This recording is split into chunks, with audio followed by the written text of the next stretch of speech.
18th, 2021 meeting of the Board of Trustees for the San Bernardino Community College District. I am going to officially call this meeting to order.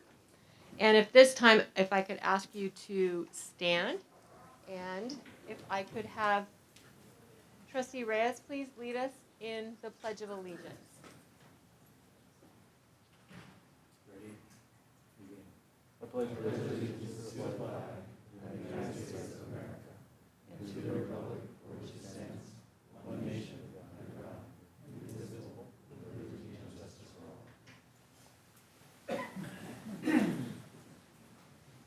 Thank you for that. So the San Bernardino Community College Board of Trustees offers an opportunity for the public to address the board on any agenda item prior to or during the board's consideration of that item. Comments must be limited to 5 minutes per speaker and 20 minutes per topic if there is more than one speaker. At the conclusion of public comment, the board may ask staff to review a matter or may ask that a matter be put on a future agenda. As a matter of law, members of the board may not discuss or take action on matters raised during public comment unless the matters are properly noticed for discussion or action in open session. Anyone who requires a disability-related modification or accommodation in order to participate in the public meeting should contact the Chancellor's office at 909-388-6901 as far in advance of the board meeting as possible. Okay, so at this time, we are going to welcome our newest member of the Board of Trustees to the team with the oath of office. So, am I doing this? Okay, all right, here we go. So, let's see, you are to stand. I'm gonna have to read it. I'm gonna have to read it. And you're going to raise your right hand and repeat after me. I, Nathan Daniel Gonzalez, do solemnly affirm that I will support and defend the Constitution of the United States against all enemies, foreign and domestic, that I will bear true faith and allegiance to the Constitution of the United States and the Constitution of the State of California. That I take this obligation freely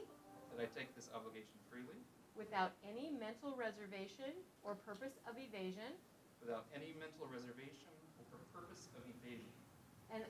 And that I will well and faithfully discharge the duties upon which I'm about to enter.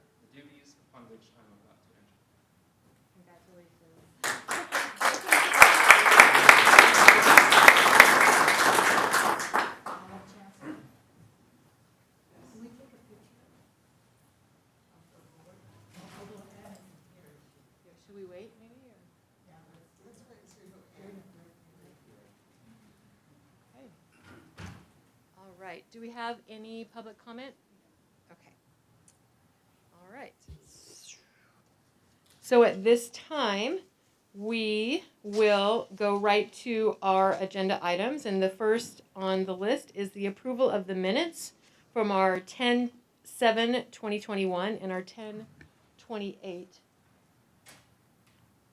No, we didn't have any. Sorry. So moved. A second. All right, we have a motion and a second. Do we have any discussion? Hearing none. All those, or we don't have to do roll call, right? We'll do our student trustee. On the motion? Oh, aye. Thank you. And then we can do everybody together, correct? The chair. Okay. And then all those in favor say aye. Aye. Anyone opposed? Hearing none, motion passes. Next, we're going to go into celebrations and presentations, and we have our applause cards. So we're going to display those on the screen. And at this time, we will recognize with a round of applause all of those who have been submitted for applause this month.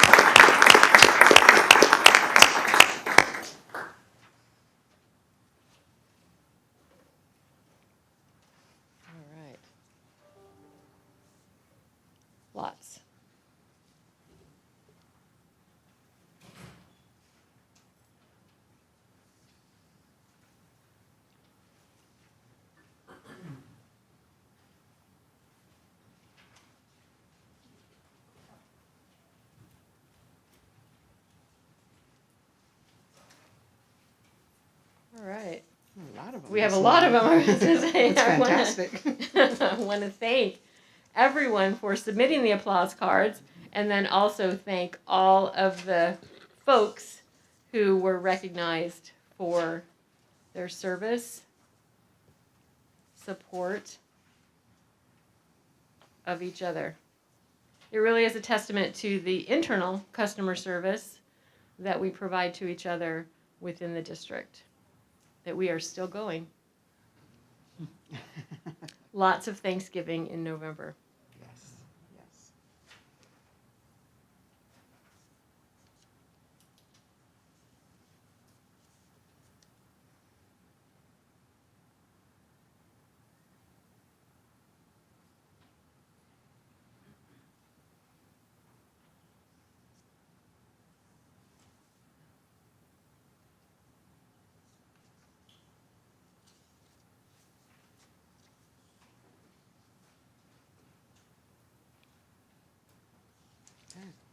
Anniversary. Okay. Now our next celebration and presentation are going to be our employee anniversary recognition. So we have those on the screen. At this time, I'd like to call on Chancellor Rodriguez for special recognition of a couple of our folks who are here with us tonight. Thank you, Dr. Houston.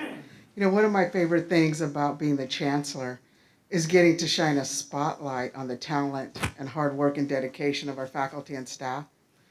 You know, they're the front lines of our mission. You know, they're mentoring, encouraging, and preparing our students to reach their full potential. I'd like to take a few moments to recognize all the faculty and staff who have been working with us for more than 20 years. This month, there are 4 employees who are celebrating 20 years working with us, and one of them has been serving for 41 years. 41 years. So, absolutely, that is a deserved applause. So 2 of them are here with us today, Rose Garcia of San Bernardino Valley College and Mr. Dan Ward of Crafton Hills College. So Rose, do you mind standing, please? Say that. So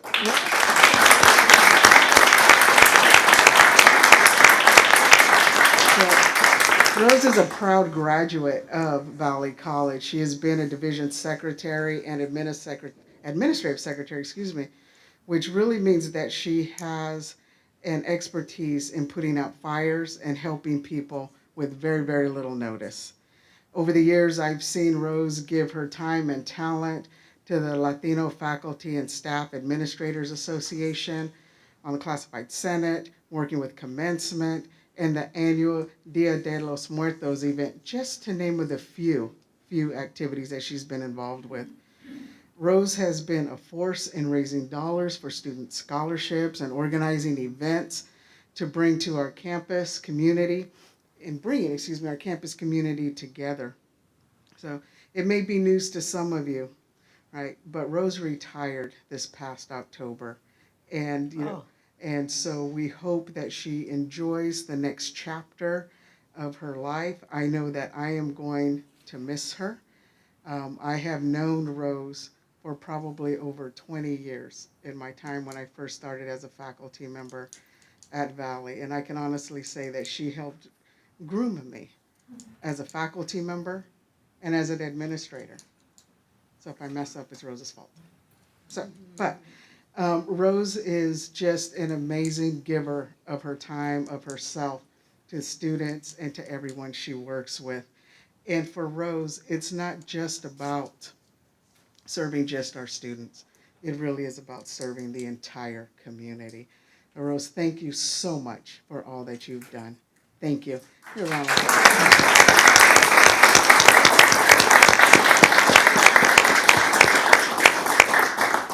Now let me tell you about Dan, Mr. Dan Ward. Dan, can you please stand? Okay. Yay, good.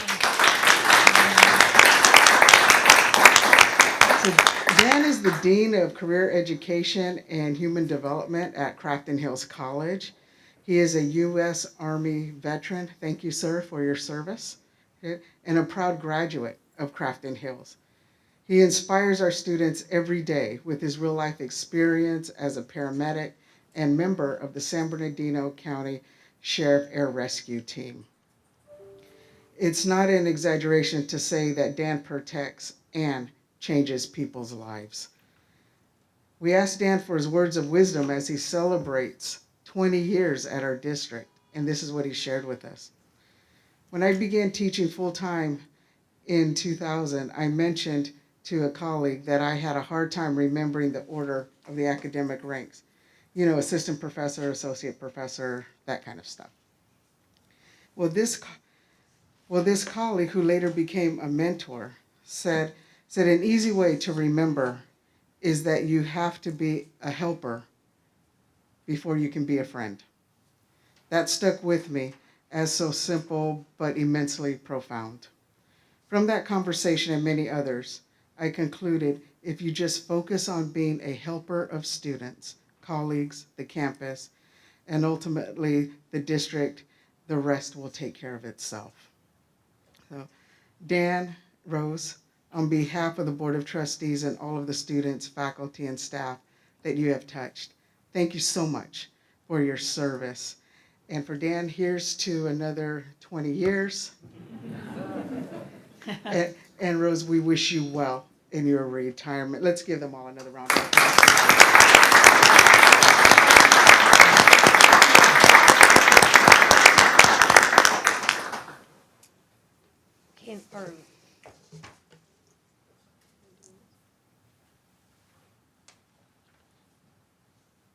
So you can call Professor Sandoval. Okay, so at this time, I'm going to call up Professor Sandoval to the podium for a special presentation and introduction of the MEC students.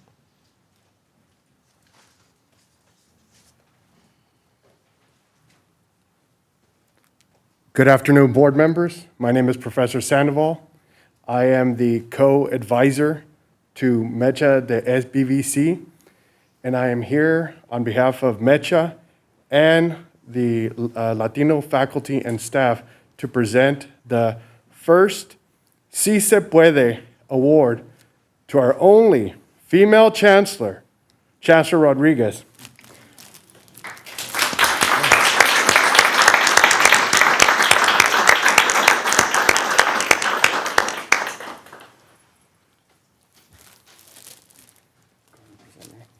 Hello, Chancellor. Congratulations.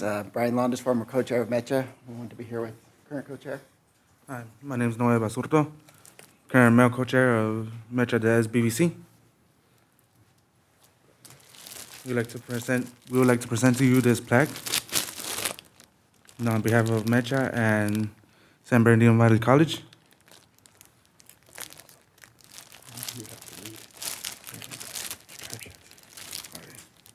It's in recognition of her years of hard work and dedication to our community and to commemorate her advancement to Chancellor of the San Bernardino County College District as an exemplary Latina woman. Si se puede.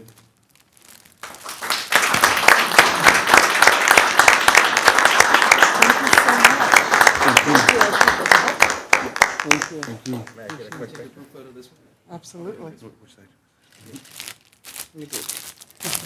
Can we do one looking this way? Oh, yeah, of course.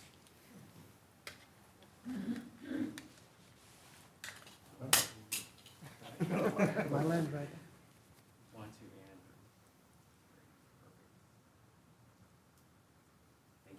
Thank you. Thank you very much. Thank you. Thank you, Professor. Appreciate you. No problem. Thank you. Thank you. I appreciate it. Thank you for everything. Thank you. Congratulations, and thank you for that special recognition. We're very proud of our chancellor and very proud of the, the pioneering that she is doing for us in this district as well as across the state and the country. So thank you and congratulations, very well deserved. Thank you. All right, with that, that ends our celebrations at this point. So we're going to move into section 4, which is our action agenda. And the first item we will scroll to is a revised date for our annual organization meeting. So I would look for a motion for this first action item. So moved. We have a motion. Do we have a second? Second. Motion and a second. Is there any discussion? Hearing none, I'll call for the vote. I'll start with our student trustee, Lauren Ashlock. Aye. And Elena, thank you. And all trustees in favor say aye. Aye. Is there anyone opposed? We have two trustees? She did. Yeah. Yes. And chair votes aye. So motion carries. Moving on to action item B, which is the revised classified salary schedule and implementation of classification study. I'd like to toss it to our chancellor to see if there's any information to add before we take a motion on this. Thank you, Dr. Houston. The district was able to accomplish the completion of the study by working collaboratively with the CSA leadership, and I want to thank the leadership team for doing that, and also for Vice Chancellor Hannon's team's work in conducting this. It has taken a long time to do this, reviewing documentation, conducting interviews, analyzing data, and agreeing to the changes proposed. So I would just like to say thank you again to all of those members that worked collaboratively on this. If the board chooses to move the action item forward, this starts the 610 process, which includes holding informal sessions for members to be able to ask questions, and then finally to take a final vote of approval. So a lot of work has gone into this, and I just want to thank all of those that are involved. Thank you. Thank you, Trustee. And with that, I'll look for a motion on this item. Move approval also. We have a motion. Do we have a second? Second. So moved. We have a second? Second. No, okay. And I just need to check for my clarification. Our student trustees can Yes. second? Yes. Okay. Yeah. So then, our student trustee, Lauren, made the second on that motion. Okay, so then at this time, I'll open for discussion. So just question, when these kind of processes conclude, how are the folks who are affected, like with the job description changes, notified that the job description is changed, and then how do we ensure that the new work begins? Vice Chancellor Hanning, do you mind responding? Thank you. As Chancellor Rodriguez stated, this begins the process. So if this is approved tonight, then CSCA will then start their 610 process.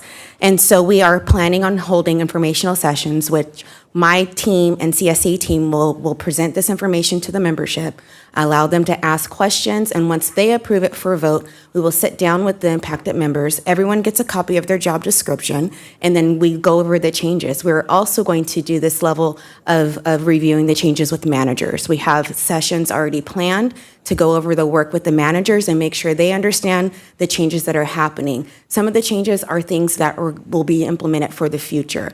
And so we worked with payroll services also to work on implementing the changes into the payroll system. Okay, no problem. Any other discussion? Okay, hearing none, I'll call for the vote then. Our student trustees will start with Elena. How do you vote? Aye. Okay, and all those in favor say aye. Aye. Is there anyone opposed? Okay, chair votes aye, so ordered.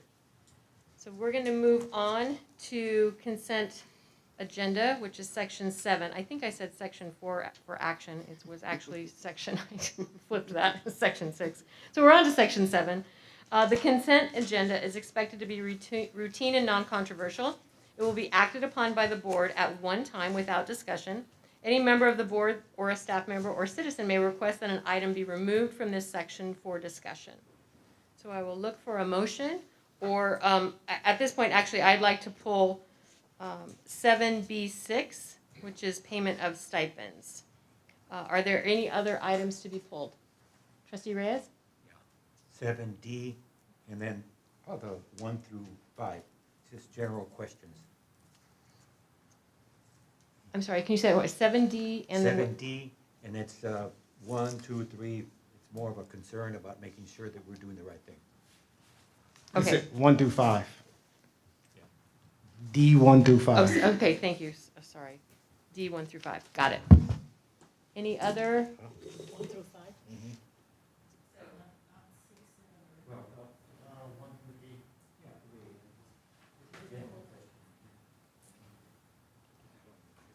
Okay, so we're going to be pulling B6, D1, D2, D3, D4, D5. 6, 7. Oh, 6, 7, and 8. Any other?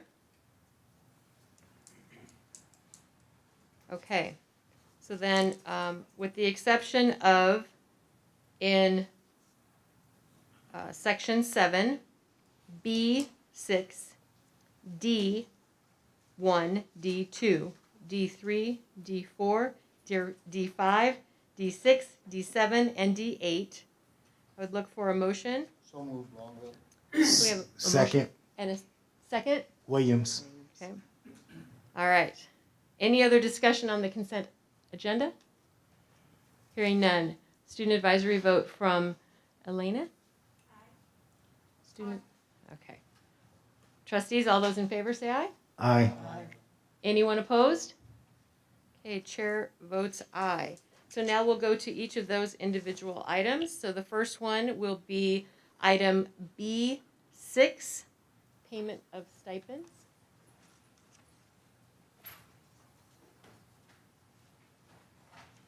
Can,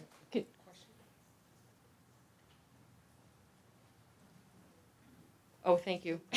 I was like, why was that pulled? There's a date correction that needs to be made on that one. I'm like, I knew there was a reason. I know, right? There's a date that needs to be changed on that one. So that's that was the reason for that one to be pulled. So it needs to be June 30 of 2022. Right. So that was the reason. So with that, what I would like to do is have the date changed and then make a motion to approve the item So with moved. the date change. Okay, so we have a motion and a second. Do we have any other discussion on that item? Okay, hearing none. Student advisory vote from Crafton Lauren. Aye. Student advisory vote. Aye. All right, trustees, all those in favor, say aye, please. Aye. Aye. Anyone opposed? Okay, hearing none, so that motion carries. So we're going to move on now to D1. Through 8. And trustee Yes. Reyes? Yeah, you know, I think as a college district, we should be very much in favor of making sure that the contracts that are offered to these different companies, we look at it very carefully, especially the people that are in charge of that department. We made a commitment that when we pass bonds and so forth, that we were going to be able to make sure that we do the best we can to hire local businesses, because we had a couple of years back, we had some people that were really very concerned about our own people in this area not getting an opportunity to be awarded these things. Also, not only that, but I also like to see, make sure that we do have an opportunity to, these organizations, this businesses that are getting those contracts, I want to see what their demographics are. I'm very concerned about certain groups of individuals not getting an opportunity to be given, award these bids, and they work real hard. Nothing against the ones that are being stated right now, but I just want to make it very, very clear that I'm very supportive of awarding bids for local and based on the demographics of our area. Thank you. Yeah, Trustee Williams? and I did get a chance to talk to Chancellor about, and I didn't. Thank you for bringing this up. And thank you for the responses to my questions. And and I know you all, and I don't even know who's out there, but Ferris team does a good job with outreaching and working hard on this. But when we do see this, I really do want to see Inland Empire companies, and again, nothing against the companies that are getting contracts, but we gotta invest back in our community, and especially when I see 2 responses, I'd rather just put it back out to bid again on some, and not that on this situation, but like, how can we help get the word out? And I'd also like, if you're hearing that businesses are going out of business, I'd like to see that information captured, and then, so then that way we can see the data that like, because I can't believe that there are no companies that want to clean our ducts for $500,000. There's got to be somebody with a broom and whatever else that they use in the Inland Empire that can do. I don't know they don't use brooms, but I'm saying it's got to be somebody in the IE that want to do some work. I'm like, come on. And so, like, what can we do to help to get the word out? If we got to drag some people down here and say, like, do y'all want to work or no? Like, we really need to spend some money in the Inland Empire, and that's what we committed to doing. And so, how can we help? How can we help get the word out? Because I never know when these bids happen. So, like, how can I promote, or what can we do to just get more IE companies to at least respond, at least respond to the bids. Like, I'm not saying you got to award it to them. That would be ideal. But how do we at least, because are we just putting it in the newspaper, or like, what are we doing? Like, do we go to the churches and say, or like Church's Chicken or somewhere to where people like get the information? Because the bid responses are really low. So, but I needed to just say that dramatically, that we want to fund or support some IE companies. At least I do. We do. It's a board directive. It's a board directive. Yeah, it's a board directive, and we've been working on it for a long time. We have, I think, a fairly decent outreach. We've been put back a little bit by COVID, but I understand we have been compiling the addresses and of those companies that are in our area. There was also another part of it. Was this amendment, was this an amendment that was over 10%? Is this the one? So, the staff said that they're working on having a uniform policy about the change of orders being in line with what we do with Measure CC. And so, I really appreciate, the response to that, and that we are working towards that. I know that when we talked about, and we had a really good presentation by our vice presidents of services in our individual campus on some of the smaller jobs where you cannot wait until the next board meeting to get permission to go forward. And so we did do that. So I guess the only thing that we want to make sure that it's being enforced, and that the changes, if they are over 10%, or I don't remember, did we say 5 or 10%? So Measure CC is 5%, but I don't think we had a policy that just applied it across the board. And so I do want to. We did change it. Yeah. We did change it, and we changed it because there was a delay in projects because they couldn't come to us in a timely fashion for the work to be done. So we understood that. We understood it. It was a good presentation. So we just want to follow up and make sure that that's still in place and that it's being followed. Yeah.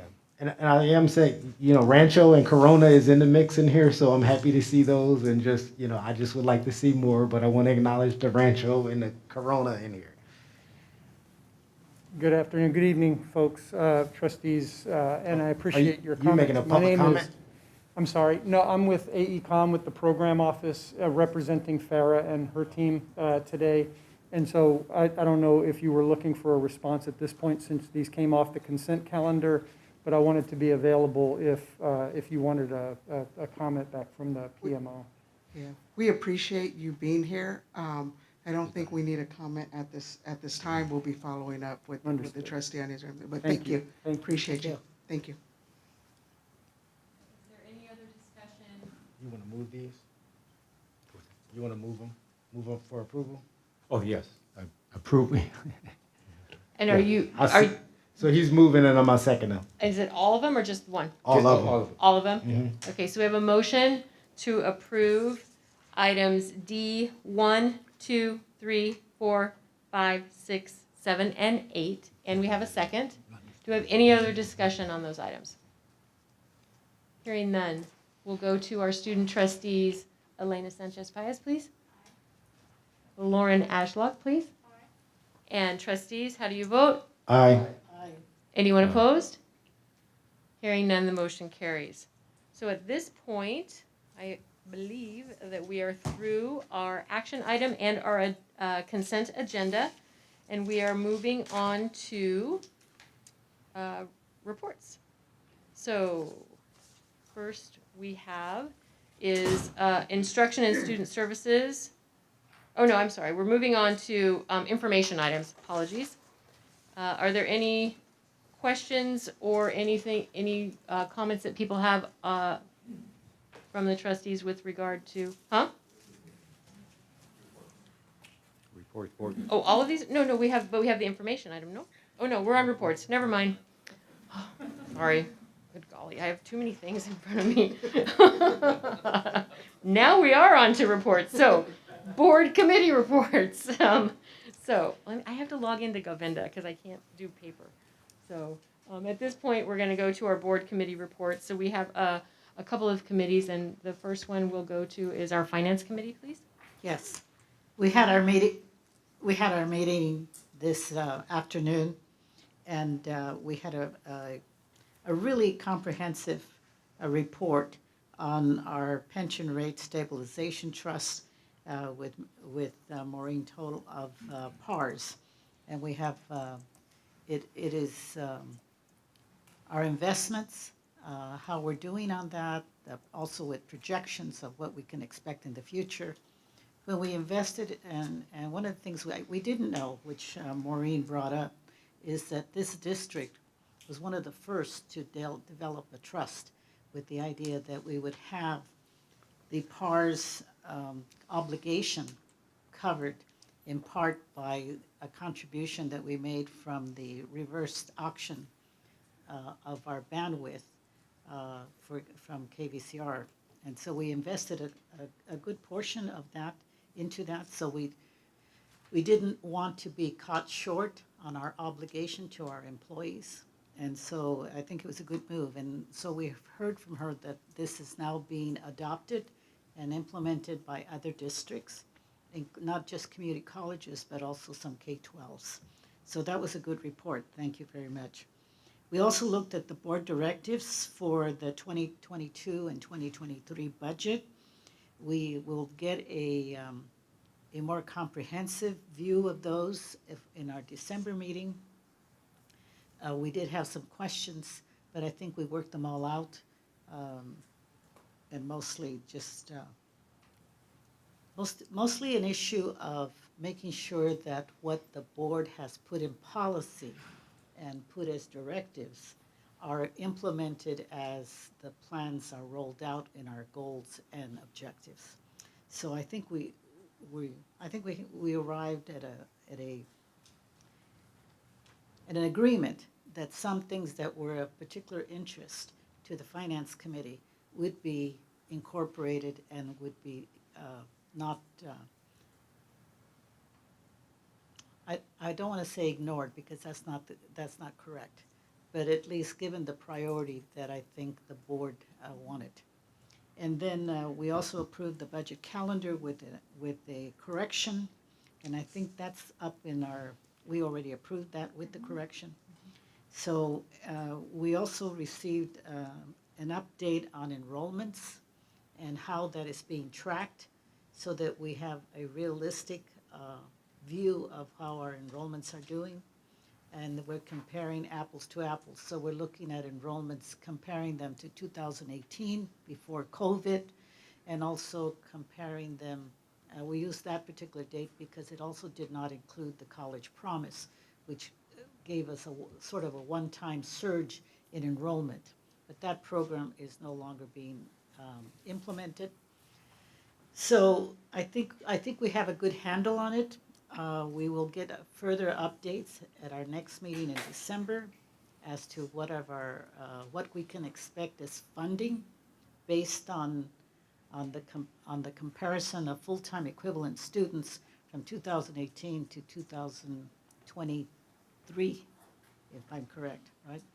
And so it'll give us an idea of what we can expect. We also looked, I do want to go back to the board directives. One of the things that we looked at was that we will be voting on, I don't think at this meeting, but in December, will be the fund that we have, so that we have at least in our, so that we have at least 2 months of coverage of funding in case of some disaster that may occur to our whole system, that we would have that in our fund balance. So there's some things coming down, at least 2 months of minimum. And that doesn't mean we can't accumulate more in our fund balance. It just means that we are going to most likely adopt that in December. So we had a really good meeting, I thought, and we have a lot of things to consider. And certainly the report that it's available to anybody who wants to see it on our investments, and I think we've done a decent job.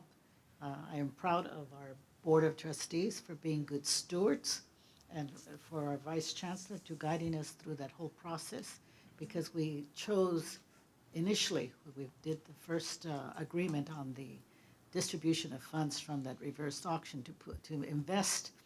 Our investments are conservative, but they have produced a good return for our investment. So I congratulate the whole board for their foresight, and it gives us a little bit of a cushion as a district, I think, in having that things covered, not only PARs, but our investments in different areas. So thank you. I think that covers most of what we discussed. Are there any questions for Trustee Harrison? No? Okay, so I want to welcome our board president, or no, board chair. Good golly, get it right. Colleges have presidents, boards have chairs. Yes. Yeah. Yes, our board words matter. chair. So, yeah. Dr. Viracel. Yeah. And so I'll just finish up this one, which is the board committee reports. And Trustee Reyes, do you have a report from our legislative committee? Yes, thank you so much. We didn't have a meeting per se in terms of committee meeting, because they're not in session in the state of California, elected officials. But we did have a conversation, and we did. If you read today's paper, today there was an article at the federal level. Congressman Pete Aguilar was very happy in saying that the House and the Senate are about to pass the resolution, which is infrastructure, and for us it's critical. And he was saying that he was very happy that passed, and he's going to make sure that the Inland Empire gets a portion of that, and you can believe that we're going to be on his doorstep. I think we need to let him know that education is really important, and we need his support, because he's not only the chair, whip, but he's also a appropriator. And we've had very successful process through the previous congressman, so I'm expecting that hopefully Congressman Pete Aguilar will understand that for us it's critical to get some monies. As all of you may or may not know, that we're trying to get some money for Valley College and Crafton Hills College. At Valley College, the inland, public finance investment it's critical. And I think we have a good plan. Our Chancellor and Vice Chancellor have done a good job in putting something together, so we're ready to go once the money is approved. A lot of colleges are not at that stage. We are, so I'm happy to say that our team is doing extremely, extremely well. And there'll be other opportunities. Broadband is also really critical, and I think that we're also going to be, I asked the Chancellor and the Vice Chancellor to make sure that we're ready to go if they ask us for a project, and we are. So I compliment our district. At the state level, they're not in session, but nevertheless, I have a chance to go. My wife is an assembly person, so I get to go to some of those committees with the governor and the speaker and so forth, and things are looking real good. I don't know if you read today's paper again. So California is doing fairly well. There's a surplus, and the governor wants to know what he's going to do, How is he going to do it? Well, we're going to try to kind of tell him a little bit, advise him, and hopefully make some recommendations, because he has been very supportive of higher education at K through 12, and he's been a good friend. So I'm optimistic that we're going to be ready. I also want to thank Angel for staying on top. We can't stay on top of everything that is happening at the state, but I know that we are going to put something together. We, as a district, working with all my committee and my fellow colleagues here, what's our priority in terms of legislative? We can submit maybe 3 or 4 that are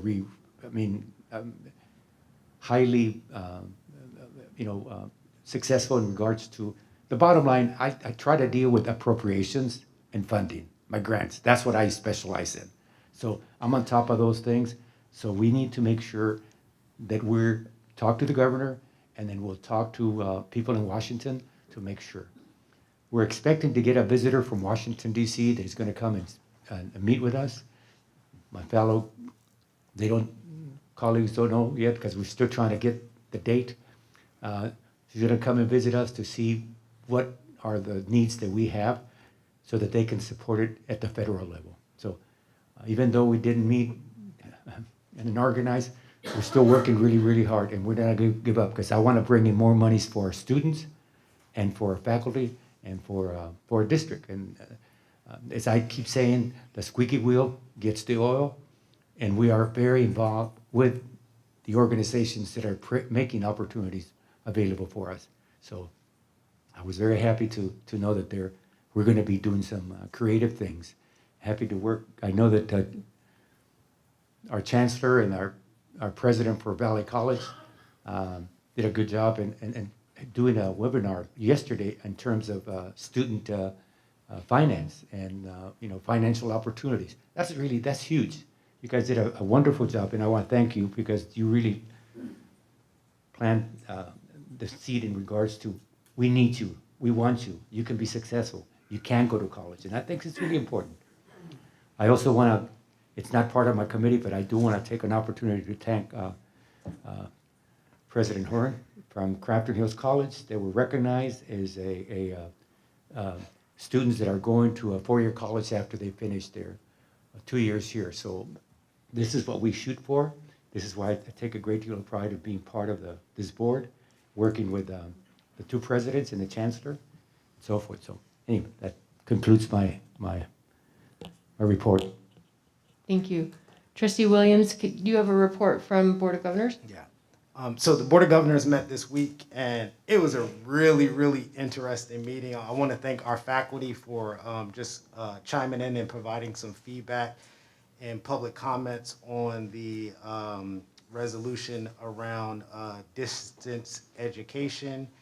And the issue was around whether or how we print the catalogs, the timing, and the difference between asynchronous activities and synchronous activities, and just making sure that our adjunct folks have opportunity to plan in some activities for students to participate in. So your feedback and input was really helpful, so thank you for that. Some of the highlights that stood out for me is the BOG approved the resolution on California Community College affordable housing commitments, and just this whole push. There's about $3 billion that is out, or $2 billion that are going to be invested for student housing, and it's just this whole push to get colleges to build housing. And so I don't know how it's going to happen or if it's going to happen, because when you talk to some colleges, they're kind of like, well, I'm not feeling that. I'm not in the business of housing, but it's an opportunity, and so it'd be interesting to see, who shows up with housing with this. And so there was a big conversation about that. We also talked about the faculty full-time or the FON, the faculty full-time or the full-time faculty obligation. I'm still trying to understand. Like, they keep pausing it and saying, "Oh, it doesn't count. We're on a pause because it's an emergency right now." And so that was an interesting conversation. We had a big conversation about closing the equity gaps for Black and African American students. I specifically asked for a categorical program for African American students. I asked them for $100 million. They laughed at me. They just said that's not going to happen. But the chancellor did agree that we could go to the Black Caucus and the Higher Ed Caucus and ask for funding and ask Congress, because folks keep talking about what they want to do for black students, but then they're not funding it like at a level that makes sense at the BOG, you know, because they're talking about it and then it's like, okay, we got $2 million. And so it was like, well, and so we had the conversation about, well, why isn't there a categorical program that's specifically designed just for black students so that they can see themselves in community college? And that was the whole discussion. How do we get black students to see that community college is a place for them? And so it was a really interesting conversation. And then the other one that was really surprising for me is we were talking about equitable transfer pathways, and then it got into this whole conversation about persistence across the whole state. And I didn't realize, we thought that the four-year graduation rate as a BOG was like around 40%, but they showed us that it's like 18% across the whole state that students are not graduating or not getting through in that four-year time frame at the rate that we really need them to do. And so it's going to be a continued conversation. I think, you know, we have a chancellor that is respected in the state. We have some unique, you know, opportunities. I think pay attention to the BOG and think about what are the policies, what are the procedures that we want the state to really be thinking about, because, you know, folks are looking at San Bernardino because of the leadership team and some of the things that you all have done. And so I think that they will listen if you have ideas, if you have models that should be statewide models. I think now is the time to at least put those things on the table. I don't know if it's going to happen, but we should at least, as a district, make ourselves part of the thinking and the conversation. So it was a really good meeting. If you'd like to watch the meeting, it's on the BOG's website. It was November 15th, and that's all that I have. Thank you. All right. Thank you. Great. And it is with pleasure that I turn the rest of the agenda over to our chair. Thank you. You gave me the part where I get to say things like key performance indicators. So neat. Before we go into the chancellor's report, I also have a real quick little committee semi-report. I serve on the CCLC's Women's Caucus, and we had our caucus meeting yesterday, and we had an amazing panel, and upon that amazing panel was our amazing chancellor, and it was just marvelous to be able to, when we're sitting in our board meeting trying to figure out what we want to do with the next caucus, to be able to say, I have a chancellor that I believe needs to be heard statewide. You know, that we have a chancellor that represents women and minorities and our students and everybody here in a really positive way. And so it was a neat experience to be able to say, I have a speaker, I have a panelist. I haven't been able to do that in the past, and it was marvelous. And she did an amazing job, and she was like the total thought leader through the entire thing, and it was a very well attended caucus meeting. So just kudos to the chancellor. So speaking of the chancellor, it's time for the chancellor's report and key performance indicators. Thank you, Chair Verson. Thank you for the kind words. I do appreciate it. Great. You know, and in our efforts to keep the San Bernardino Community College District at the level of being thought leaders in our region and in our state, over the past month, I've been able to participate in numerous presentations and meetings. Some of those include an opportunity to present at ACCT, which is a national conference for trustees, with Dr. Houston and Dr. Thayer. The title of that presentation was Compassion and Empathy, How to Serve the Whole Community During a Pandemic.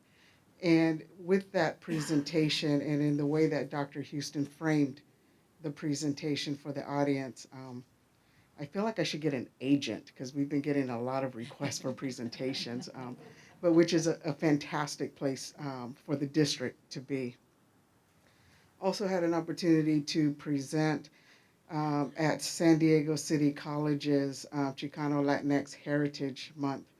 The title of the presentation was Pathway to the Presidency from Grassroots to Grass Tops, and it was a panel presentation with other chancellors. Also met with the University of Redlands president, Dr. Newkirk, to talk about opportunities, upcoming opportunities for not only our students, but also our faculty and classified professionals.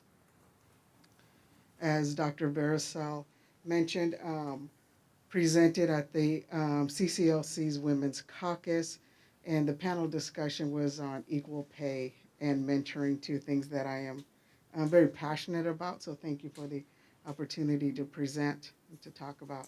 And as Trustee Reyes mentioned, last night we presented a Cash for College presentation with Majority Leader Eloise Reyes Gomez, with over 300 people registered for the presentation. And I want to thank the Departments of EOPS and Financial Aid, who also presented, and one of our student alumni, now also a graduate of UC Berkeley, Sadi Khan, who presented as well with us.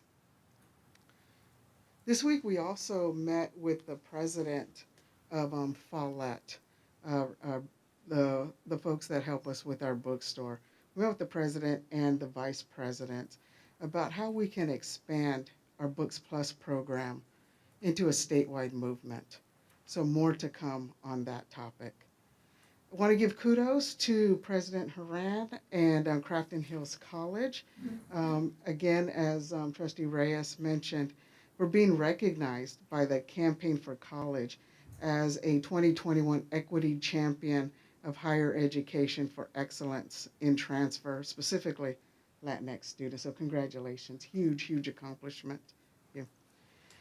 Also want to give kudos to President Thayer for representing Valley College with the governor's office recently. They were very impressed with the work of the college and the high accreditation standing, especially around the work with basic needs as we help the community recover from the pandemic. So thank you for your representation. And as we are in the season of giving thanks, I want to thank, well, actually I should say I am thankful for the work to work in a district that has a caring board that is completely student-centered, a DSO that is committed to the success of all of our sites, and campuses that are incredibly passionate about the work and student success. So thank you all for that. And let me conclude by thanking you all for your condolences, your text, your flowers, your phone calls, etc. on my father's passing. I was surprised and thankful to see the people from Cabinet, from Valley, and from Crafton who made the drive to attend my dad's services. So thank you all. And that is my report. Thank you. All right, moving on. San Bernardino Valley College Academic Senate, please.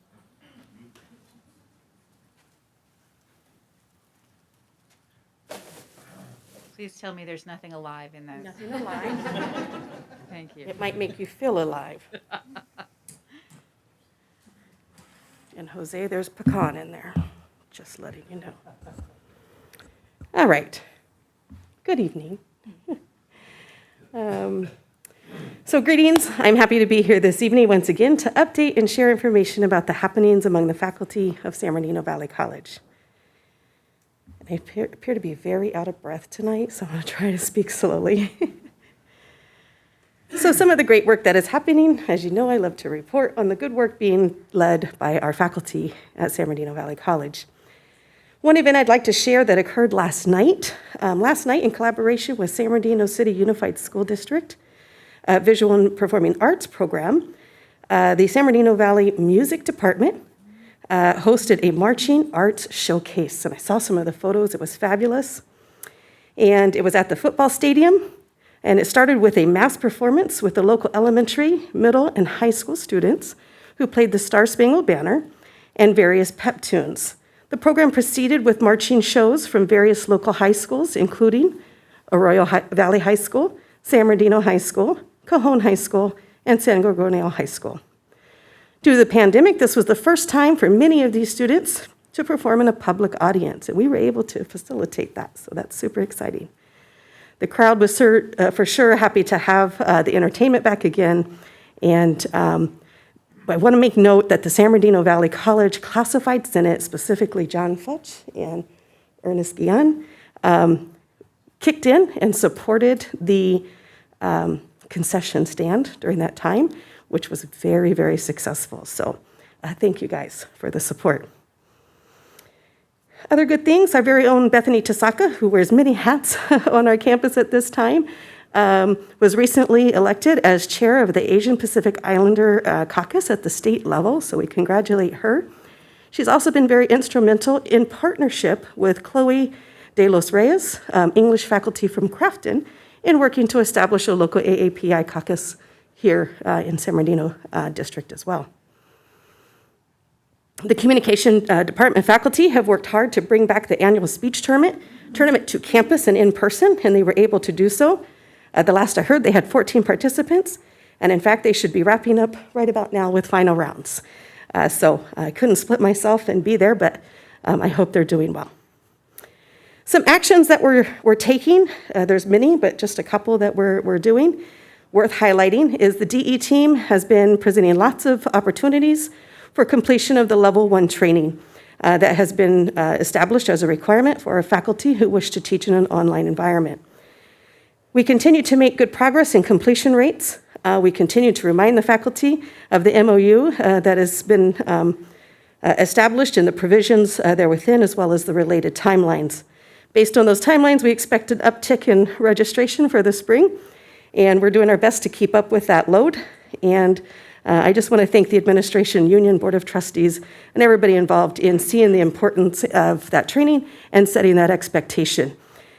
And it was a little further in my report, but tied to that, I will say that I am hearing anecdotally from the deans who are in the middle of evaluation process right now, that they are seeing a difference between courses in which faculty have taken training specifically about how to teach online versus those who have not. So while they can't obviously share specifics, I'm hearing that anecdotally, and it's really good to hear, particularly since that's the small hat that I wear right now, is DE.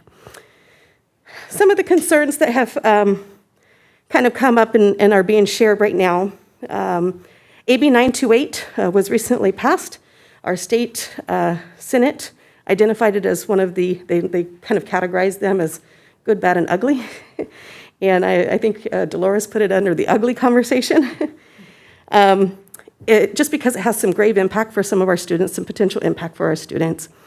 So Ty Simpson from counseling, who also is serving as co-chair of the Black Caucus at the state level as well. So we have representation happening from Valley, so it's super exciting. She was charged to bring 928 to our campus, hold a discussion at Senate, which she did yesterday, and to try to get some feedback from faculty to take that back to the state level, should there be opportunity to propose some amendments, as we know how the law goes. So she presented that. Some of the concerns she presented is the possible impact on financial aid for our students, particularly when they transfer, completion rates for our students, the ability for them to petition for an associate's degree, and that gets complicated, as you all know. And so maybe even some potential impact on guided pathways. So she presented that and invited the faculty to provide feedback so that she can have a voice at the state level to maybe propose some modifications or some recommendations in whatever way that looks like at that level. Some of the things that we're also addressing, there was some conversation at the last Board of Trustees meeting, and so I just wanted to follow up that I have met with Joanna Oxendine since the last meeting from Institutional Research and Effectiveness to begin looking at how we can gather and utilize data to determine the effectiveness of online teaching and the variables that are impacting student success in that online environment. It's not enough for us to just ask students whether or not they prefer online instruction or not. There's a lot that goes into that. We have to be able to look at the areas specifically where we're experiencing success, pinpoint why we're having that, so we can duplicate that effort and continue to duplicate that success. We must also look at where we're not experiencing such success so that we can determine the areas needing correction. And And that's where I had my additional comment about the dean, so I've already addressed that. So we're looking forward to ongoing conversation about that, not only how to get data, but how to utilize it and to look at it deeper. Last, in terms of concerns, there's just a lot of little change happening. So just again, sharing what's going on with faculty at Valley, there's just a level of concern about the layers of change. There's no big change. We've had one really big change. We went remote. That's a big change that has a lasting impact. You add on to that some of the positive work that we're doing, right? From the change in district assembly that has become a college chancellor's council, and the trickle-down effect of that, because it has trickle-down effect all the way down to our local campus level. These are good changes. We're looking at our program review process. We're talking about strategic planning. There's just a lot of discussion about change. None of it's big. But just like when you hold a small glass of water, when you first pick it up, it's really light, no big deal. But you keep holding that over a period of time, you wear out and you get exhausted, and it becomes really big. Oops, sorry. So that's kind of where our faculty is that they have a lot of change happening. None of it's really impactful in singularity, but when you put that all together, it becomes very burdensome. So really working on conversations with the faculty to approach things with trust and approach it with a positive attitude and understand that nothing's personal and change is good, and as long as we're student-centered, that's all that matters. So I will end with my thankfulness. I am very thankful for the time to be here tonight to share the voice of the faculty. I am thankful for the faculty who trust me in that process.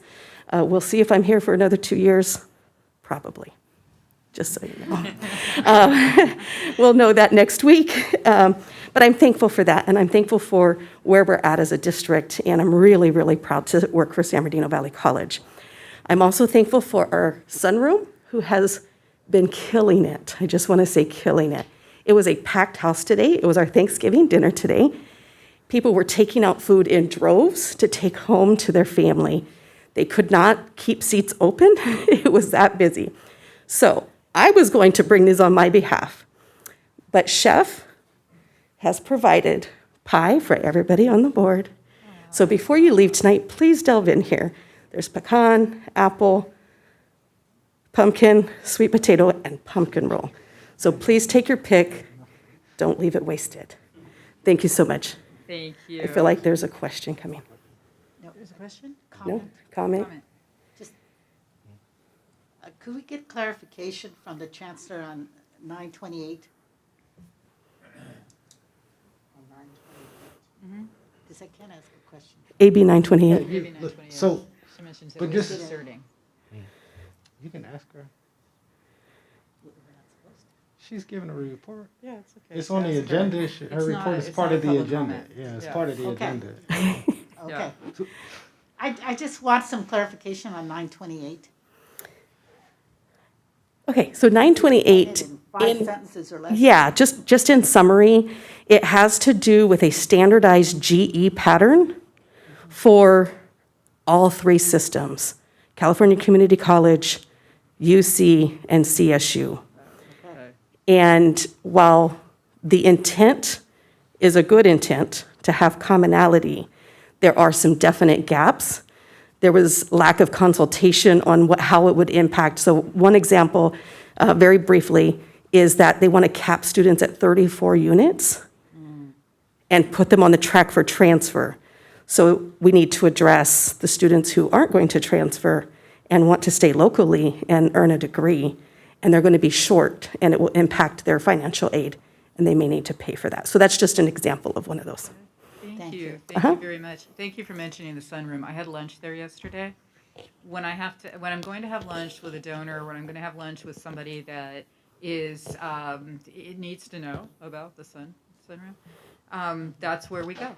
And Chef Stacy's the best, and the gentleman that was our server was the best. And I love the fact it's self-sustaining, and I love the fact that everybody learns back of house and front of house. It makes you a very well-rounded employee, and I love going there. So thank you so much for arranging that. Absolutely. Yeah, Thank you. Very nice. Oh, you had a, Go ahead, I can wait till you finish. no, I'm done. Okay. You mentioned change and like whether or not it's impactful. What would be an impactful thing that the board or the district for faculty?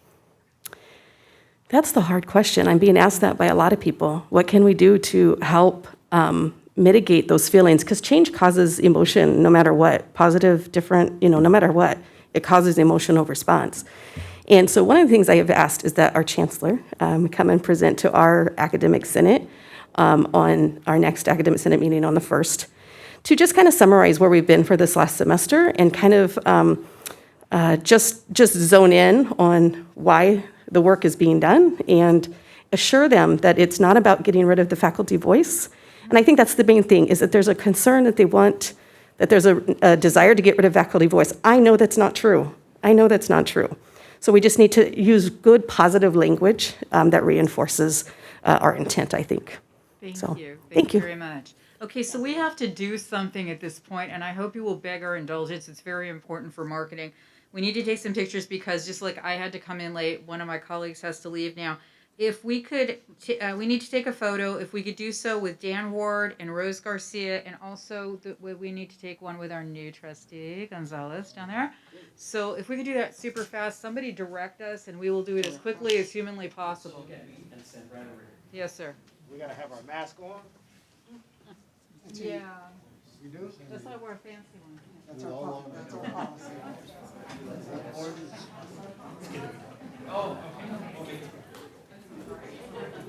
Where these?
Thank you. We appreciate your indulgence. You don't want to put on a marketing piece with wonderful people in it and then having somebody missing. Okay, so moving on the reports to San Bernardino Valley College Classified Senate, please.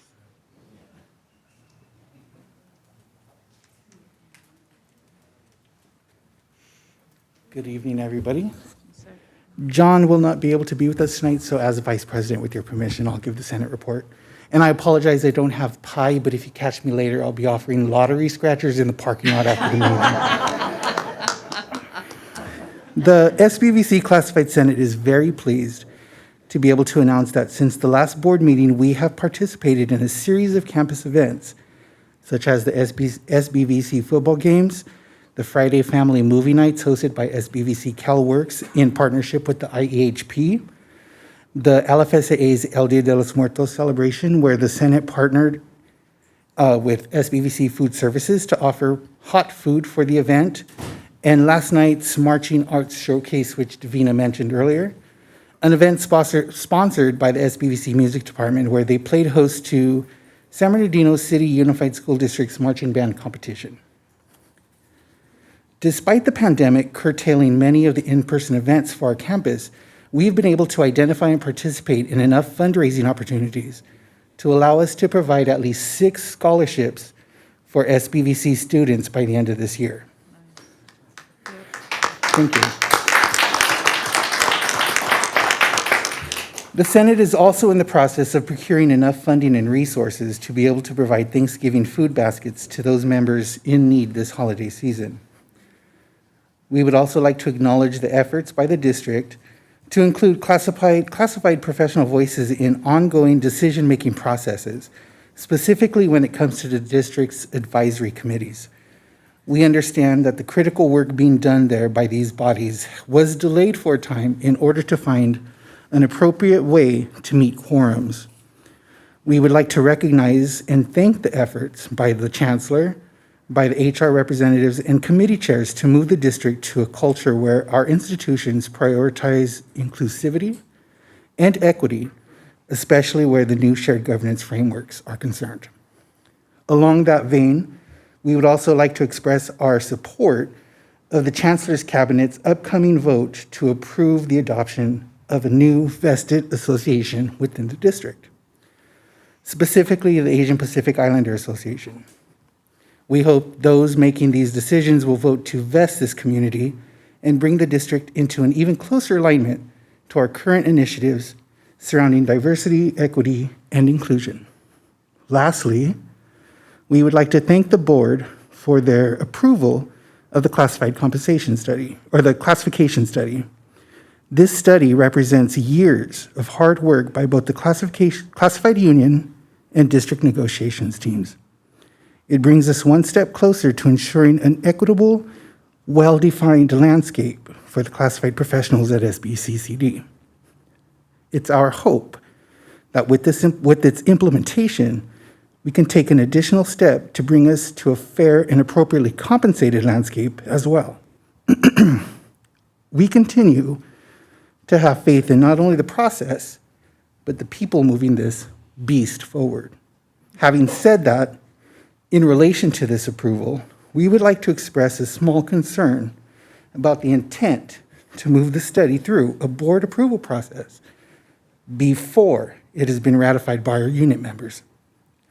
Although we understand the desire to move things through as quickly as possible, and we also understand that the district is well within its own rights to do so and has done so in the past with initiatives, we would like to highlight the practice like this pits unit members against each other, as well as ties the hands of their negotiating teams in efforts to try to educate, explain, and address concerns and fears of what something as comprehensive as this study details. Our concern is that it could potentially undermine work being done on both sides of the table to build trust, break down silos, and reculture our district to one where we operate in concert and partnership with each other across the campuses and across the constituency groups. We remain hopeful that with future measures, time and deference can be given to allow for information to be imparted to the various stakeholders and allow for efforts to allay concerns fielded so that the work being done on both ends of the initiatives like these, isn't misconstrued or worse, rejected. Thank you. Thank you. San Bernardino Valley College Associated Students.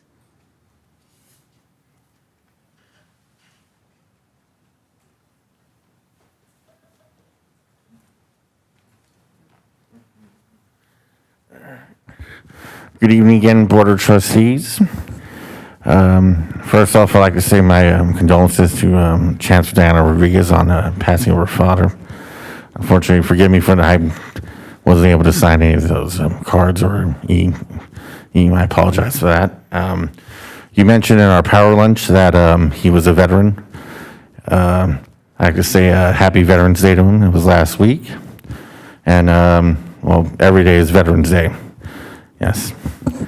And my report, this past October, we had a very successful fall carnival that was organized by our our Vice President of ICC, Alicia Ramirez, and her assistant, Jocelyn Calixtillo, and she also organized our very successful club rush that was back in September.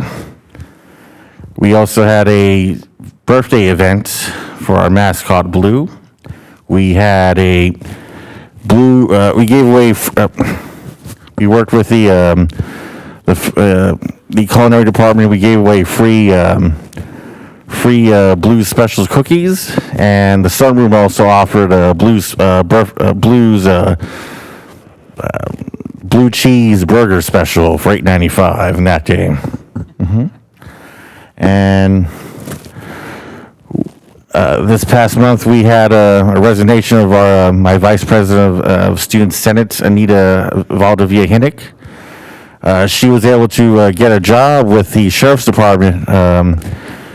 I believe she's studying to be a forensics investigator, and this job will allow her to, further her studies in her field. And it's glad to see, my fellow students getting jobs in their career field, what they're passionate about.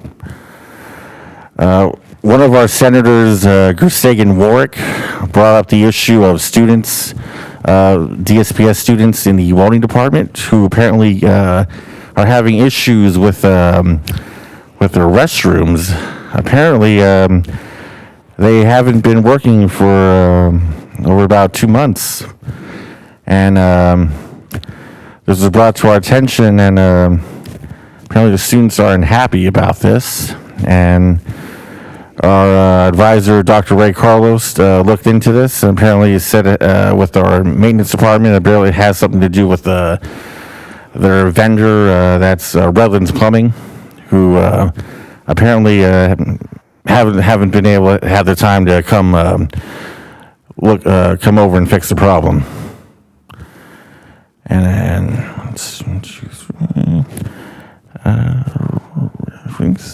last month also was Undocumented Student Action Week. I participated in the Dreamers March that occurred around campus and raised awareness of issues regarding the actions that need to be taken to take care of our Dreamers and undocumented students. And this, for the month of December, we will be planning our Winterfest. December 7th, we will be having a snow day. December 8th, we will having a book resource fair. And December 9th, we will have a holiday movie event. And I also like to thank my Vice President of Programming Board, Augusta Cheek, for organizing that, along with Vice President of ICC again, Alicia Ramirez. All right. Thank you again. It was good to see you all. Yep. Thank you. Crafton Hill College Academic Senate.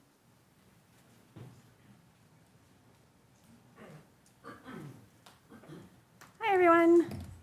If my stomach growls in the middle of this, I'm sorry. I was not given pie.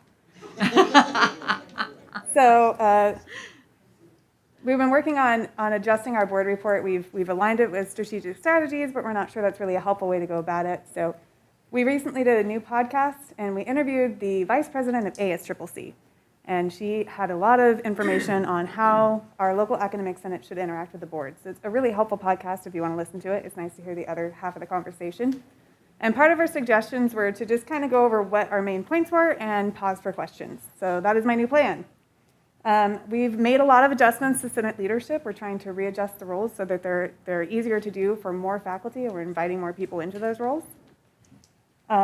We have our guided pathway team doing quite a bit. We have the new guided pathway little spinny wheel and our majors going onto the homepage of the website soon.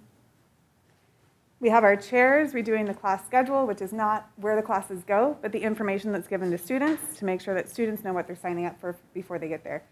So if there is a requirement that you go on a field trip over the weekend, we want to make sure that that's in the class schedule, that the students know about it in advance. If there's a requirement that you need a phone or an app to track what you're doing, like might be required for an asynchronous PE course, then we want to make sure that that is in our schedule and students know in advance. So our ETC, which is our educational technology, and our chairs are working on that together. We have a new leading from the middle group that's working on incorporating DEI into our curriculum, both in our course outline of record and in our syllabus. And then we have a new Get Set committee, which is working on growing engagement in tutoring and supporting embedded tutors, Get Set, to make sure that we have tutors available throughout the campus and that they're interacting with students regularly and that they can be in our classrooms as well. So no matter what you do as an instructor, there's always that sort of intimidation line between you and a student. And having a tutor in there makes such a big difference that they have somebody to go to, that it's not necessarily the instructor, that they can ask questions. And it just opens up one more pathway for positive dialogue in the classroom. And then we recently approved a local Cna program, so big thanks to Dan and Keith for helping to organize that. It just went through Senate, and we're really excited to move that forward.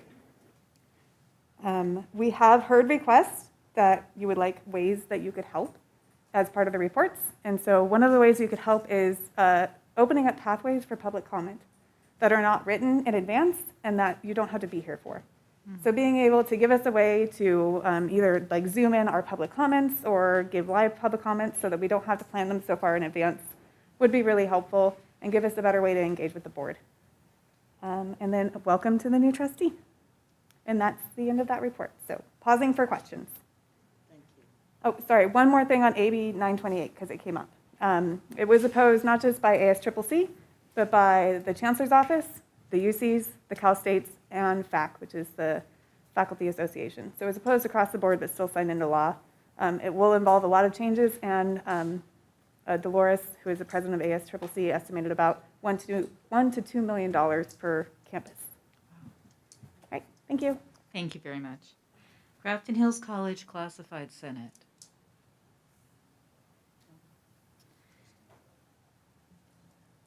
Can we get a follow-up on the bathrooms?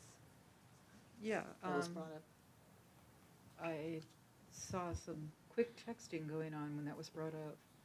Yes, it's already been set in motion, and I believe Vice President Stark is speaking with their student trustee currently. Okay. Excellent. Crafton Hill College Associated Students.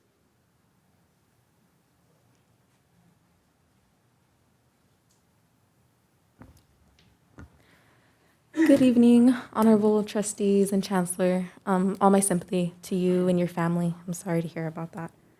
For today's trustee report, I actually want to flash back to October. So we held our first physical club rush. It was huge. It was October themed. It was on October 20th. Is it okay if I pull this down? Yeah, okay. Yeah, so that was on the 20th. It was successful. We had only positive feedback for the whole event. Following that, Wednesday was the 22nd, which was the Friday, which was our first virtual club rush, which was equally important. We were excited. We organized the music, the games, the prizes. We got a bunch of costume submissions from the clubs and whatnot, so it was super exciting. And on that same Friday, we actually designated 5 of our SBA members to actually join and get involved in the 5 facility advisory committees. So we're hoping from their involvement, we're going to gain some insight in our student body and whatnot, and kind of enhance our experience as a whole. That was on the 22nd. Now, this month, on the 5th, we had the honor to speak with Joss Robles, who is a member of the Guided Pathways Task Force. He was overall just updating us on the Crafton Hills website, possible improvements, alterations, possible changes that he could be made.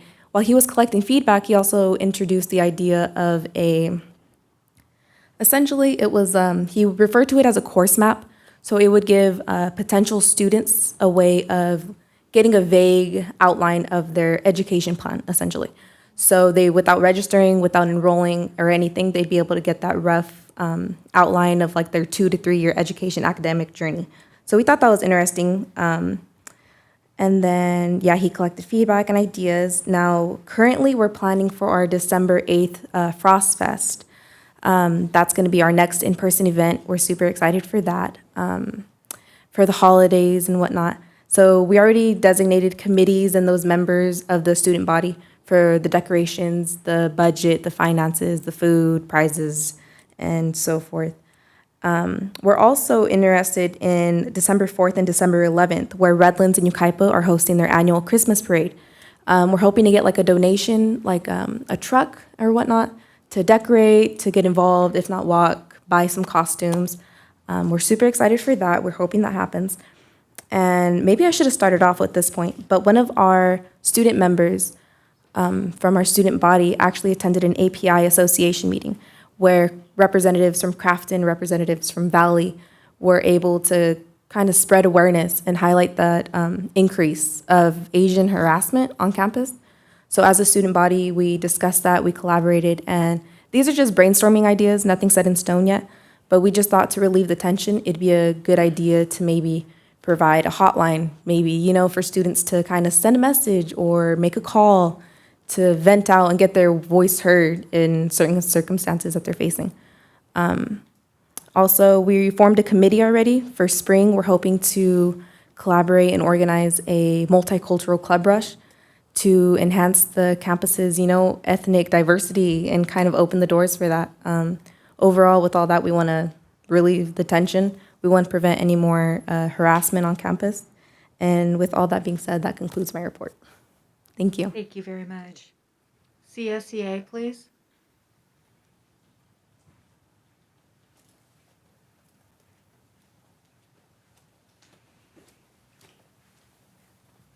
Good evening. Welcome, Trustee Gonzalez. My name is Cassandra Thomas. I'm the classified, I almost said classified Senate President, I'm sorry, CSEA President. First and foremost, I want to thank the board for approving the classification study this evening. This has been at least 3-year hard work process. It started with a failed attempt to do this with a vendor and the realization that we had to do it internally collaboratively, and that collaborative process took a while. When I took over 10 months ago, I would do a count. We've probably had about 50 job descriptions completed. And I think we've completed 70 since I took over. So we've sped the process up, and now we're at the end. But we're not quite done yet. So I want to explain some of the things that my colleague said earlier. The way that our process works is we have, when we sign an agreement with you guys have that agreement in your hands right away, and you can do whatever you want with it. We have to send it to our field office to get legal approval for that agreement. And then once they approve it for us, we then send it to our membership and they vote on it. At both of those points, it could be sent back. And so if that were the case, then what you just voted on today would have to be redone. So that's why we, as a negotiations team, as a unit, can't speak to our membership about an agreement that has not been approved by the field office yet. So by sending it in early, for you guys approving it tonight, what happened is this 3-4 year long process that everyone's been waiting for so patiently, they got to see the results of that without context. So that has created some very, very fun emails for me to respond to for the last few days. Not fun at all. So those are some of the, Ernest was kind enough. I've been letting my team know the difficulties, the kinds of emails that I'm getting, the correspondence, the fear, the misinformation, just flat out misinformation that's getting to our members that I'm unable to address. So I do want to thank Christina and Diana for speaking to what this means at this moment and how it's everyone's responsibility to make sure that they're communicating this classification study to their staff in an appropriate manner. I've been hearing comments about, we have a teacher over here calling another manager over here and saying that your lab tech is going to lose money, when in fact that person's getting a raise.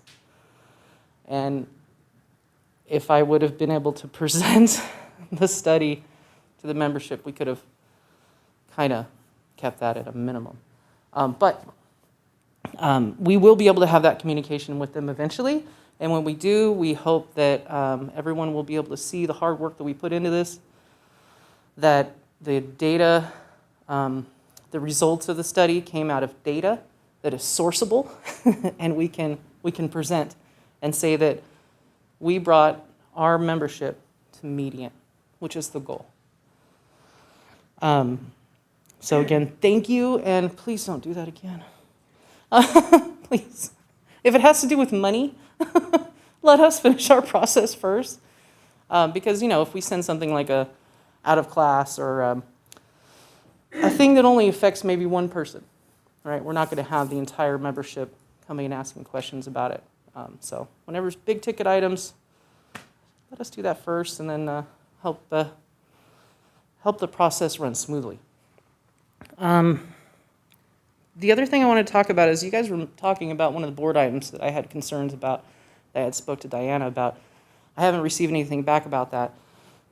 So item 7D3, which is about $550,000 for cleaning the Duct systems at San Bernardino Valley College. I look at that and I go, well, I can see why that happened. The reason why I say that is that when I started working for the district 13 years ago, I was at Valley College, and we had 2 HVAC persons. One of those persons retired, probably about 4 years into my term, and then we only had one. And then that one person left, I don't remember why, and then we hired another person to replace that person. That person left 3 years ago. You can correct me if I'm wrong. About 3 years ago, I'd say. Since then, we've had 0 HVAC persons. So we have 17 buildings on campus according to the contract. 0 maintenance has been, no preventative maintenance has been being done. I know for a fact that the hoods that are in my area have not been maintained in the 10 years that we've had them. As a result, you are being asked to pay for their replacement because they have not been properly maintained. We used to have 2 electricians. We now have 1. Are our electricity systems about to shut down? These are the kinds of things that you may not be aware of, but I'm keenly aware of. The guys that work in that department have been telling me all these years, all we're doing is patching holes. That is not a proper way to maintain your facilities, unless that's your goal. Unless it's what you want to do is when a building breaks down, we just replace it because maybe the state will pay for it. Maybe that's part of the plan. I don't know. Maybe it is. But if it's not, I want you to know, as you can see from, we have the lack of a plumber at the moment. That was COVID related, so I will not blame anybody for that one. That one, we have 1 plumber. We're going to be replacing that plumber. We just put that one out for hire. And it is difficult to get people to come to campus and take these jobs on because we are having a hiring crisis, personnel crisis. So in case you were wondering, now maybe Chancellor Rodriguez has a better answer as to why those ducts need to be cleaned out and hadn't been maintained for the last, I don't know how long. And maybe there was some preventative maintenance that occurred that I'm not sure about. But I want you to know that this is what I see, this is what my guys tell me, and we know it to be true. And it comes through in the high dollar projects that you were seeing. No questions? Okay. Well, that ends my report. Thank you very much. CTA? Can I make a comment? Oh, wait, you had a comment? Yeah, it just made me think, when I first came on the board, I feel like Trustee Longville used to stand on top of the dais and talk about cleaning out the ventilation system. I don't remember if it was a cleaning issue or what it was in the science building, but he was so entrenched and just really pressing for you. Do you remember what was it, John? It was stuff related to safety, and I don't know. It was safety related stuff, but it included the hoods over lab equipment in. This was at Valley, and I remember there were hoods which had labels on them. They were supposed to be maintained once a year, and the last inspection had been more than 10 years earlier. So apparently, we went through a big effort. This was like 10 years ago, and apparently it has fallen significantly behind again. And Trustee Harrison is always talking about the greening and caring of facilities and budgeting for it. Yeah.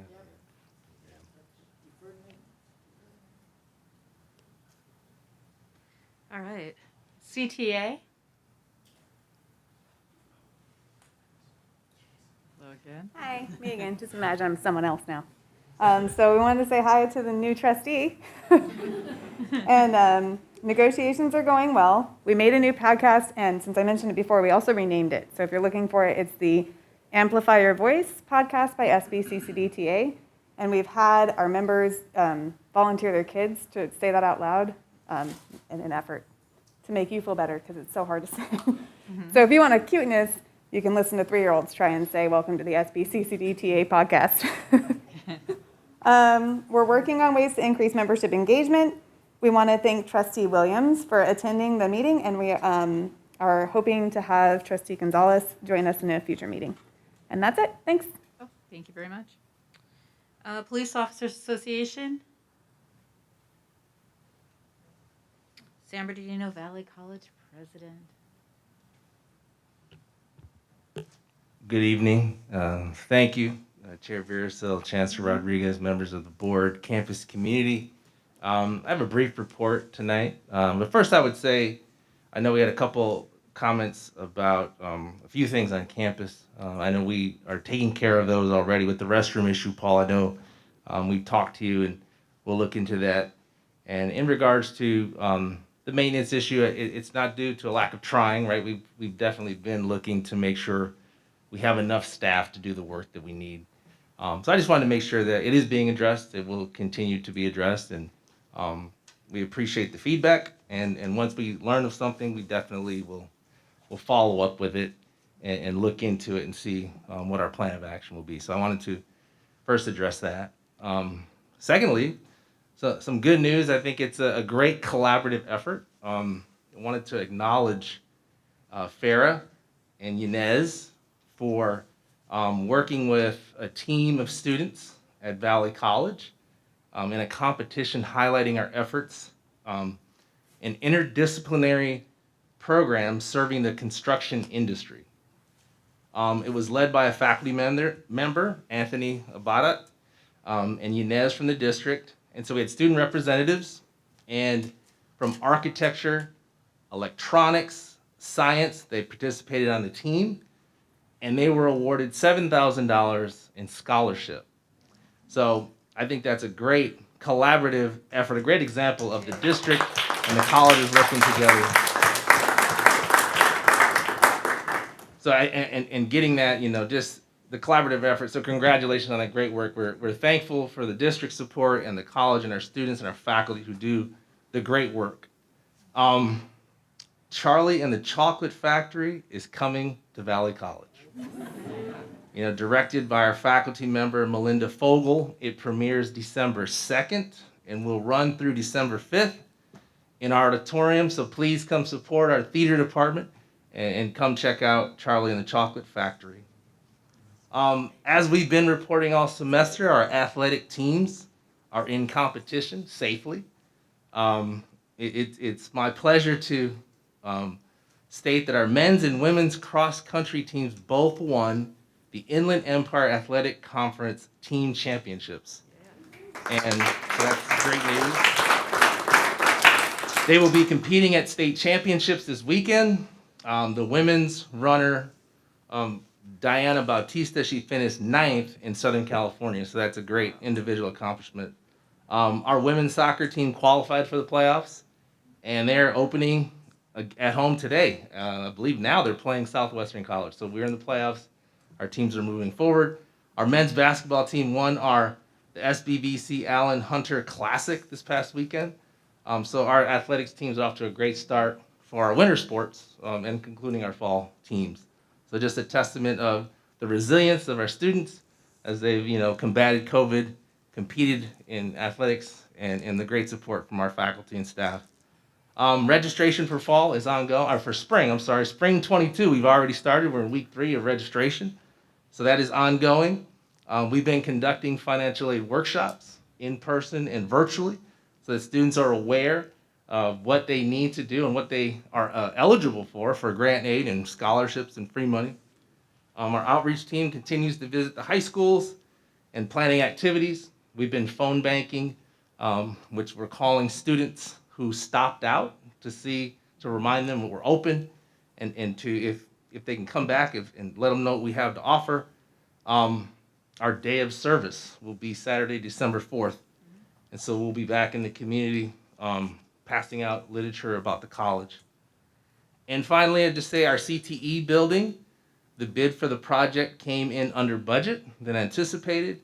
And we'll come to this body next month for approval. And we look to begin construction and activity in early February of next year. And so I would just say thank you all. Have a thankful and restful Thanksgiving break. I know our students and faculty will be on break. Some of us will be working next week, but the much needed time to relax and be thankful for, the opportunity to serve our students. So that's my report. Thank you. Thank you. Crafton Hills College president, beat that.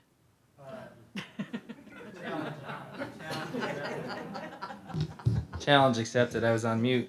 I would like to express, related to goal 1 for the Board of Trustees about creating more college access and a college-going culture. I want to thank the team at the district office for working with Crafton Hills College. We did our first step in a vaccination clinic, and we had over 100 doses administered. It was our largest vaccination clinic to date.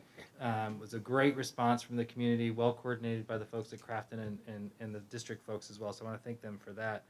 We had we had several great outreach events. I want to highlight a couple of them. We've been trying to focus more outreach on our veterans population. We attended 2 great events, one in Highland, one in Redlands. Joe Cabrales, Steve Rush, and Lisa Mills, our veterans focused staff, did a great job. And we met, actually, at one of the events, an alum from 1972 who had served in the Army. He stopped by and made a point of hanging out. We got a nice picture with him. It was a really great way to be there for our veteran students. We also had a wonderful event put on, attended by San Gregorio High School, featuring our allied health programs. I just want to read a quote we got back from the school counselor that said, we've been on other tours, including Chaffey College, but no program came close to the experience at Crafton. And I want to thank Dean Dan Word and Amanda Ward, Mike Alder, Mike Sheehan, Daniel Rojas, Ivan Pena, and Delmy Spencer for all the work they did in coordinating that event, and Francis Sutherland as well. It was a really fantastic event for us. The great thing about going last in the report is people talk about the things you're going to say, so I'll just build on Chancellor Rodriguez's recognition that Crafton Hills College was selected as a 2021 Equity Champion for Excellence in Transfer for Latinx students. And what that is a real measurement of success of the work that our faculty and staff and management team have done. Our faculty have reinvented math and English. They have higher success rates through AB 705. We have incredible work taking place in our transfer center and our student services, and these are the folks that deserve the recognition for that award and the work that they've done.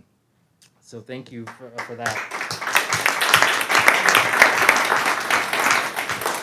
Building on that work in our continued quest to have a better DEIA program on our campus, in the spring semester, we've contracted with the Center for Urban Education Race and Equity Institute. We have, I wrote her name down and I didn't. We have a spring flex training that's taking place that's going to take a cohort of 30 faculty over 1 year, and the training program is called Equity-Minded Classroom Inquiry Training. And this builds on the Leading from the Middle Academy program that Brandy Bayless mentioned to you. So we're continuing to stack the work of how we can do systematic review of our college and how we can create greater student success for more students. The last couple things I was happy to inform Chancellor Rodriguez. I normally don't talk about myself, but I was pretty excited about this.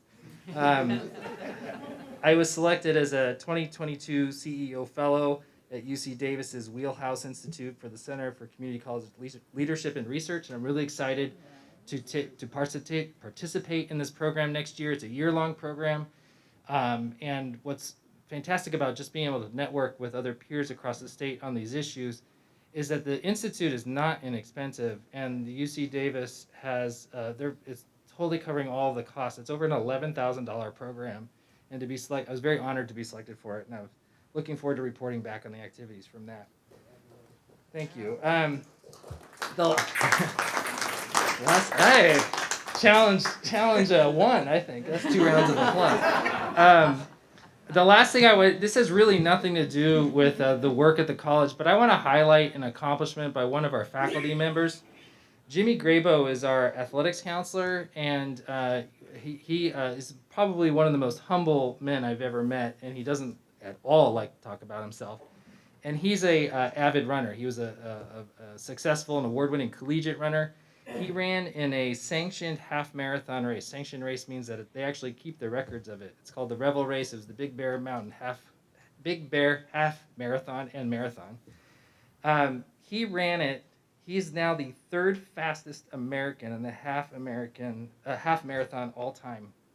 He ran it in just under an hour, 59 minutes and 53 seconds. He was only 10 seconds away from having the all-time American record for the half marathon. It was a huge accomplishment, and we're really excited for him. He is actually hoping to train and continue to hit the time trials for the next Olympics in 2024. So we congratulate Jimmy on his. And that's my report. Thank you. Okay. Thank you very much. The next thing on the agenda are information items. Are there any information items that anyone wants to pull for discussion? Trustee Williams? Can I pull the KVCR? I just wanted to highlight something in the report. Yeah, it's not something I think I used the wrong word by saying pull this, because I think we can just discuss it. Yeah. Because we're not voting on it, so. Yes, please. I just thought the report, the 6 internships with Valley, and then the work that they're doing with the Institute of Media Arts, what is it, the IMA? We had asked for information, and wanted to acknowledge how they're moving forward on some of these things. And then the membership, for alumni, you pay $100 for the year, you get access to free equipment. You get cameras, lights, and audio, free film festival admissions, and I just thought the package was really cool. We had talked about how community could get access to that kind of stuff a while ago, and so they're doing it, and so I just wanted to give appreciation to the work. And then the internships, there's 6 internships for Valley College students to do some stuff at KVCR, and so. The report is in our information packet, and so take a look at it. And also, Chancellor Dr. Thayer, there have been several community members that have outreached to me recently just about getting information and trying to do stuff, and they just really appreciated the responsiveness. And so, thank you guys for working with folks and just getting them connected to different things. One of the school board members in Colton reached out about financial aid, and he just really said, hey, they got back with me just right away. Oh, that's cool. He was really excited about it. He was stoked. I was like, you got to take me to dinner. So, no, I didn't tell him that, but thank you. Certainly. Thank you. Any other items anyone wants to discuss? All right, good. Then let me announce the closed session items. In closed session, we will be discussing conference with labor negotiators, public employee discipline dismissal, release, non-reemployment, conference with legal counsel, anticipated litigation, conference with legal counsel, existing litigation, conference with the real property negotiator, and public employee performance evaluation, which are the things we generally discuss in closed session. So we'll be doing that now. If you are not staying with us, we wish you a very happy Thanksgiving. May you have a blessed and safe time with your family. And welcome to our new trustee, Nathan Gonzalez. So we will report out after. We'll move to closed session. Yeah.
Can we reconvene? Okay, so I'm going to reconvene the for the public meeting. There are no actions taken in closed session.